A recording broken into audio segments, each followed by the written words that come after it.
Hello প্রিয় ছাত্র ছাত্রীরা, ক্লাস দশম শ্রেণীর গণিতের সরল সুদ কষা চ্যাপ্টার নাম্বার 2-এর আমরা মোটামুটি থিওরি ক্লাস আর হচ্ছে 1 নম্বর হয়ে গেছে।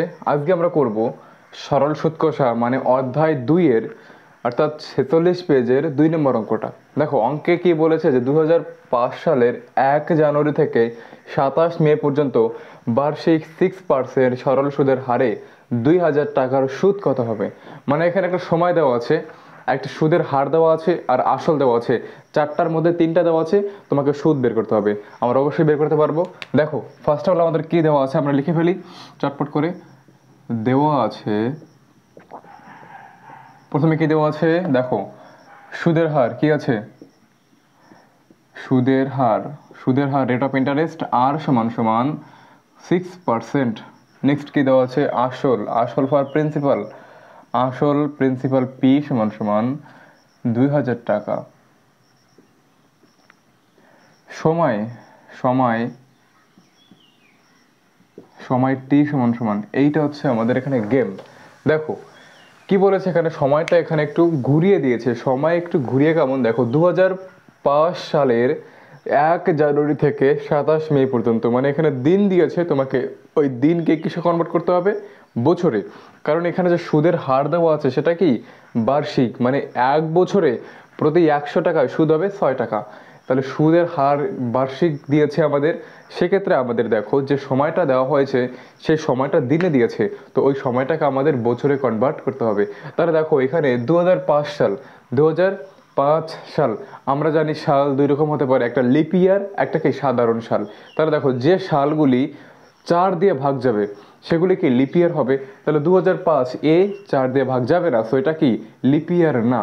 যদি লিপ ইয়ার না হয় তাহলে ফেব্রুয়ারি মাস 28 দিন, যদি কোনো সাল লিপ ইয়ার হয় তাহলে ফেব্রুয়ারি দিন 29 দিন। তাহলে দেখো সময়, আমরা প্রথমে সময় ক্যালকুলেট করবো। বলো 2005 সালের 1 জানুয়ারি থেকে, মানে জানুয়ারি মাস কয় তারিখ, 31 দিন। তারপর কি আছে ফেব্রুয়ারি 28 দিন, তারপরে কি আছে মার্চ 31 দিন, তারপরে কি আছে জানুয়ারি ফেব্রুয়ারি মার্চ এপ্রিল 30 দিন, জানুয়ারি ফেব্রুয়ারি মার্চ এপ্রিল মে মাসের কত তারিখ, 27 তারিখ। যোগ করে দিলে কত হবে 147, এতগুলো দিন। এবার দেখো এই 147 এই দিনকে যদি আমি 365 দিয়ে ভাগ করি তাহলে কি হবে বছর। বলো তো, আমি বছর তো 366 হতে পারতো, কেন 365 ভাগ করেছি? কারণ দেখো যেটা লিপ ইয়ার না, যে সালটা লিপ ইয়ার না সেই সালটা হচ্ছে 365 দিনের। যে সালটা লিপ ইয়ার সেই সালে ফেব্রুয়ারি মাস 28 দিন নয় 29 দিন হয়, মানে একদিন বেশি। সেক্ষেত্রে ওভারঅল বছর 66। যেহেতু এটা লিপ ইয়ার না সেজন্য ফেব্রুয়ারি মাস আমরা 28 ধরেছি, আর ওভারঅল একটা বছর 365 দিন ধরেছি। তাহলে দেখো দিন হচ্ছে, দিনকে যদি আমি বছরের পুরো বছর দিয়ে ভাগ করি, ধরো 365 দিন হচ্ছে এক বছর, তাহলে টোটাল দিনকে 365 দিয়ে ভাগ করলে আমরা বছর পেয়ে যাব। বোঝা গেছে? তাহলে দেখো কত পেলাম, মোটামুটি হচ্ছে যাক এইটা। তাহলে আমরা সময় পেয়ে গেছি, সুদের হার দেওয়া আছে, আসল দেওয়া আছে, সময় দেওয়া আছে। এখানে একটু সময়টাকে ঘুরিয়ে দেওয়া আছে। আমাদের কি বের করতে হবে, সুদ আই সমান সমান কি আমরা জানি না। দেখো আমরা জানি কি লিখবো, আমরা জানি আমরা জানি আই সমান সমান পি আর টি বাই 100। মান বসিয়ে দাও, পি এর মান কত 2000, ইন্টু আর এর মান 6, ইন্টু টি এর মান কত 147/365, ডিভাইড কত 100। এবার দেখো এই 100 নিচে মনে মনে কি আছে, মনে মনে 1 আছে। এই ভাগটা যখন আমি গুণ আকারে লিখবো তখন এই সংখ্যা কি হবে, উল্টে যাবে। কেমন দেখো 2000 ইন্টু 6 ইন্টু 147/365 ইন্টু 1/100। ক্লিয়ার? এর নিচে মনে মনে 1 আছে, এর নিচে মনে মনে 1 আছে, যে কোনো সংখ্যার নিচে মনে মনে 1 আছে। যদি তুমি উপরে একটা শূন্য বাদ দাও তোমাকে নিচে একটা শূন্য বাদ দিতে হবে, এই শূন্য। এবার দেখো 20 পাঁচ দিয়ে ভাগ যাবে, 365 5 দিয়ে ভাগ যাবে, ভাগ করে দাও কত হবে 4 5 20, 365কে ভাগ করলে কত হবে 73। এবার দেখো 73কে যদি আমি 147, একে যদি আমি 73 দিয়ে ভাগ করি কি হবে,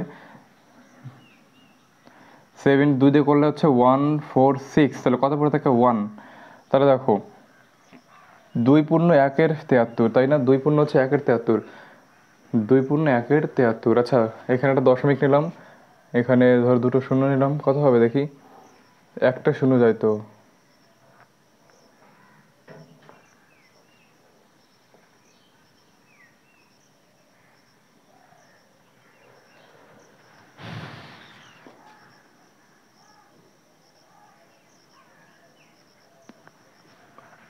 আচ্ছা, এখানে আরেকটা শূন্য নাও, এখানে একটা শূন্য নাও, তাহলে কত হলো? 100, এক দিয়ে দাও, কত হবে? 73।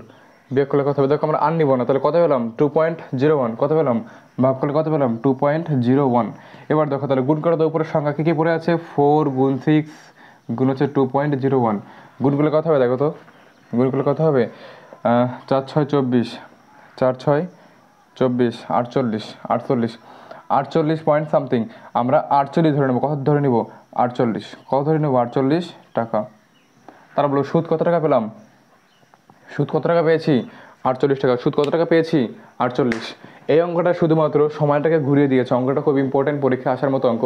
আমরা এখানে দেখো 48 পয়েন্ট সামথিং হয়, আমরা সামথিংটাকে বাদ দিয়েছি, কারণ আমাদের মোটামুটি অ্যান্সারে 48ই রেখেছে। বোঝা গেছে?